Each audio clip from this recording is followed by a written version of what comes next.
Alright, I'm going to show you guys how to do a tutorial on sort of taking a smoothie or a drink and showing a before and after photo split in half. I'm just going to make sure I'm recording here really quick because that would be awesome. Okay, yeah, I'm recording.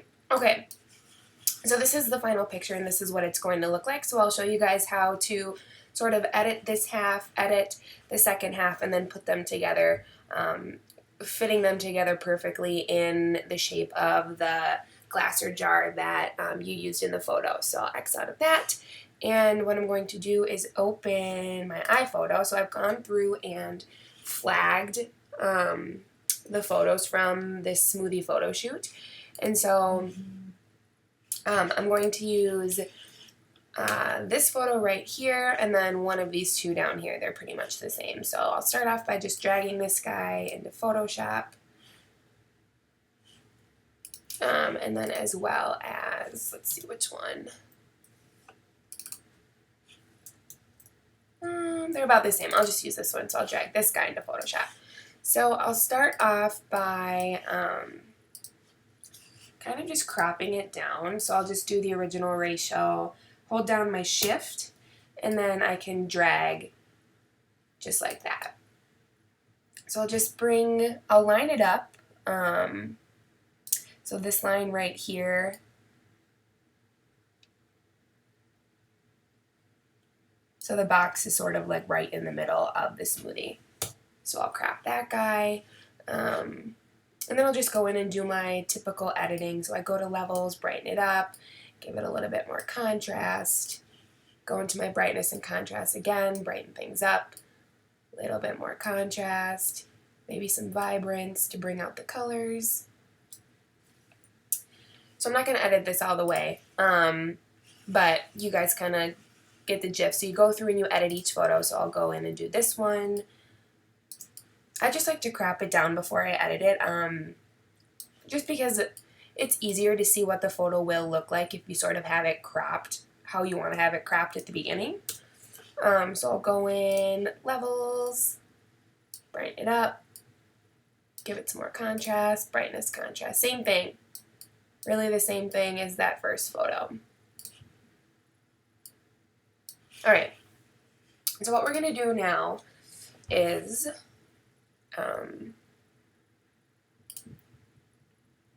I'm just going to save this guy onto my desktop. So I went to File, Save for Web, and then I'm going to keep it big. So I'll keep it, usually I scale it down to about 700 pixels for my blog, but I'm going to keep it big for now. So I'll click Save, and I'll just call this Smoothie, save it onto my desktop. Just like that. Alright, so I'm going to go back to this first one. And what I'm going to do is come over here to my little sidebar, and I'm going to click on the rectangle tool. And I'm just going to draw a rectangle. I'm going to cut it in half, just like so. And then I'm going to come over to my desktop, and I'm going to drag the smoothie in that I had edited. Alright, so now we've placed this into Photoshop. So I'm going to hold down the Alt key.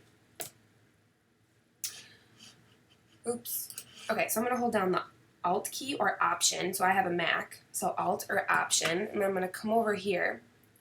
And what I'm going to do is place this photo into the rectangle that I created. So here's the rectangle, here's the photo. I'm going to click Alt. And so I just placed it into the rectangle. So what that is going to allow me to do is sort of resize things. So right now you can see that the right side is a little bit smaller than the left. So we can go in and sort of resize and make things match up a little bit better.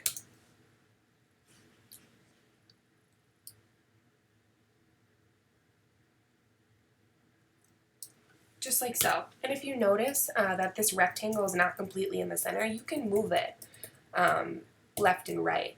It's pretty simple. Alright, so that looks about right. I'm going to zoom in, and now you can go in and crop things a little bit better here. So if you want to bring it closer, you can do that. Just like that. Okay. So now what I'm going to do is I'm just going to save this file.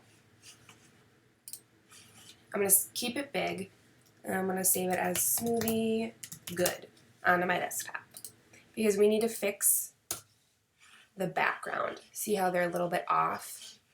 So I saved Smoothie Good onto my desktop, and I'm going to drag that back into Photoshop. So now it's one photo, so I can't manipulate the left and the right side anymore.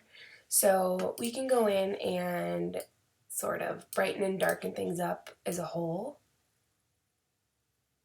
Manipulate the brightness and the contrast and all that jazz.